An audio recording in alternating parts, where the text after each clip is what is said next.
నమస్తే, welcome to Leo. నేను మీ Jagan. YS Jaganmohan Reddy పోలీసులకి భయపడ్డాడని చెప్పుకోవాలి. దాదాపు పుష్కర కాలం పైనుంచి బెయిల్ మీద తిరుగుతున్నటువంటి ఒక వైఎస్ జగన్మోహన్ రెడ్డి గారు కనీసం కోర్టుకు కూడా హాజరు కాకుండా 7 సంవత్సరాల పైగా అయిపోయింది. అయితే ఇన్నాళ్ళ తర్వాత పోలీసులకు భయపడ్డటువంటి ఒక వైఎస్ జగన్మోహన్ రెడ్డి గారు ఇప్పుడు 21వ తారీఖు నేనే వస్తాను అని చెప్పేసి అయితే ఒక మాట ఇవ్వడం అయితే జరిగింది. వాస్తవానికి ఎప్పుడైతే లండన్ ప్రయాణం, యూరప్ ప్రయాణం సంబంధించి జగన్మోహన్ రెడ్డి గారు అక్టోబర్ 1వ తారీఖు నుంచి 30వ తారీఖు లోపల 15 రోజుల పాటు వెళ్ళొచ్చు అని చెప్పేసి ఇచ్చినటువంటి ఒక సిబిఐ కోర్టు ఆదేశాల మేరకు తర్వాత రిటర్న్ వచ్చిన తర్వాత, ఏదైతే యాత్ర ముగించుకొని వచ్చిన తర్వాత సిబిఐ కోర్టుకి ఖచ్చితంగా నవంబర్ 14 లోపల హాజరు కావాలి అని చెప్పేసి అన్నందుకు వైఎస్ జగన్మోహన్ రెడ్డి గారు నేను హాజరు కాలేను, వ్యక్తిగతంగా అవ్వడానికి చాలా ఇబ్బందులు ఉన్నాయి, ఒకవేళ నేను హాజరు కావాలి అంటే రాష్ట్ర ప్రభుత్వానికి చాలా భారం అవుతుంది అని చెప్పడం జరిగింది. మీకు ఎటువంటి ఇబ్బంది లేదంటే మనకు వర్చువల్గా అంటే వీడియో కాన్ఫరెన్స్ ద్వారా అయితే నేను అటెండ్ అవ్వడానికి ఎటువంటి ఇబ్బంది లేదు అని చెప్పి వైఎస్ జగన్మోహన్ రెడ్డి గారు చెప్పారు.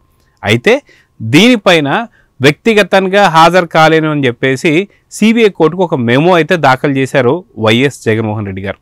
కాకపోతే దాన్ని ఖచ్చితంగా కోర్టు కొట్టేస్తుంది అనేటువంటి ఒక సమాచారం అందుకున్న తర్వాత, మళ్ళీ పరువు పోతుంది అని చెప్పేసి అనుకున్న తర్వాత, ఏదైతే ఈగోకి దెబ్బతింటుందని చెప్పి అనుకున్న తర్వాత జగన్మోహన్ రెడ్డి గారు దాన్ని ఆ యొక్క మెమోని వెనక్కి తీసుకొని నవంబర్ 21వ తారీఖున వైఎస్ జగన్మోహన్ రెడ్డి గారు సిబిఐ కోర్టుకు వస్తానని చెప్పేసి తనకు తానే చెప్పేసుకోవడం జరిగింది.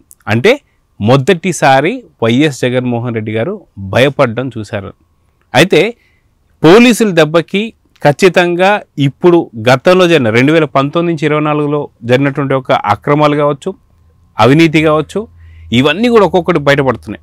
ఈ మధ్య చూస్తున్నాం మనం స్కాములు కావచ్చు, అటుపక్క తిరుమలకు సంబంధించి కల్తీ లడ్డు కావచ్చు, అదేవిధంగా చూసుకుంటే తిరుమలలో పరకామణి కావచ్చు, లేదా కల్తీ మద్యం కావచ్చు, అదేవిధంగా మైనింగ్ కావచ్చు, ప్రతి ఒక్కటి కూడా బయటపడుతున్నటువంటి తరుణంలో పోలీసులు వాళ్ళ యొక్క విధిని ఎలా నిర్వర్తిస్తుందో తెలుసుకున్న తర్వాత ఈ టైంలో ఒకవేళ వ్యక్తిగతంగా కోర్టుకు హాజరు కాకపోతే పోలీసులు కావచ్చు, కోర్టులు కావచ్చు, న్యాయస్థానాలు కావచ్చు ఎలాంటి నిర్ణయం తీసుకోవచ్చు, అలాంటి అవకాశం ఉన్నందున అంటే దాదాపు 7 ఏళ్లుగా కూడా సేమ్ ఇదే కారణం చెప్పాడు.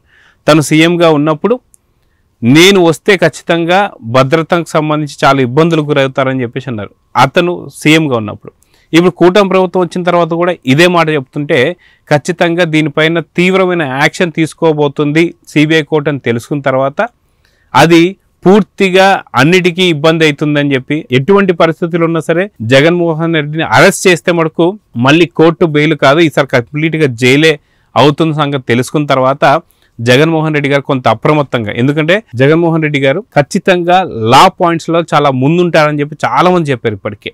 అయితే లీగల్గా ఎదురయ్యే సమస్యలు కూడా జగన్మోహన్ రెడ్డి గారు చాలా క్లుప్తంగా స్పష్టంగా చదువుతుంటారన్న సంగతి కూడా తెలిసింది.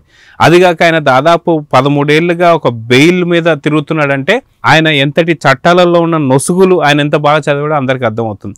కాబట్టి ఇక తెగే వరకు లాగకూడదు అనుకున్నటువంటి వైఎస్ జగన్మోహన్ రెడ్డి గారు ఖచ్చితంగా 21వ తారీఖున ఖచ్చితంగా కోర్టుకు హాజరు కాబోతున్నాను వ్యక్తిగతంగానైతే ఒక మెమో అయితే దాఖలు చేశారు.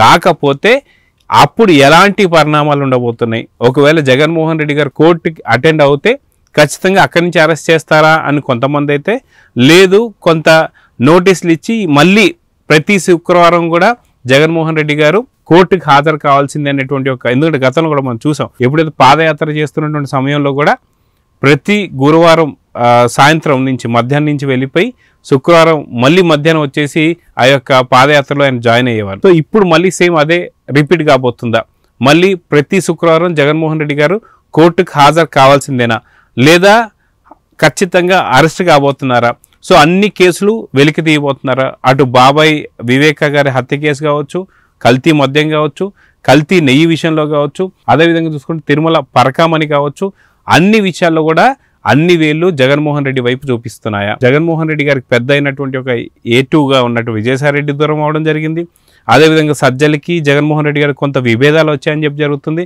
అదే జగన్మోహన్ రెడ్డి గారు అరెస్ట్ అయితే పార్టీ ఇంకా బలోపేతం అవుతుందని చెప్పి సజ్జల గారు చెప్పారు కాబట్టి ఖచ్చితంగా సజ్జల కానీ లేదా ఇంకా ఎవరైనా ముఖ్య వ్యక్తులు ఏమైనా సరే పార్టీని చేతుల్లో తీసుకోబోతున్నారా, ఎక్కడ కుట్ర జరగబోతుంది, సో మొత్తానికి జగన్మోహన్ రెడ్డి గారు కోర్టుకు హాజరవుతే జరిగే పరిణామాలు ఏంటి అనేది వెయిట్ చేసి చూద్దాం. నమస్తే. Please subscribe to Leo news for more videos.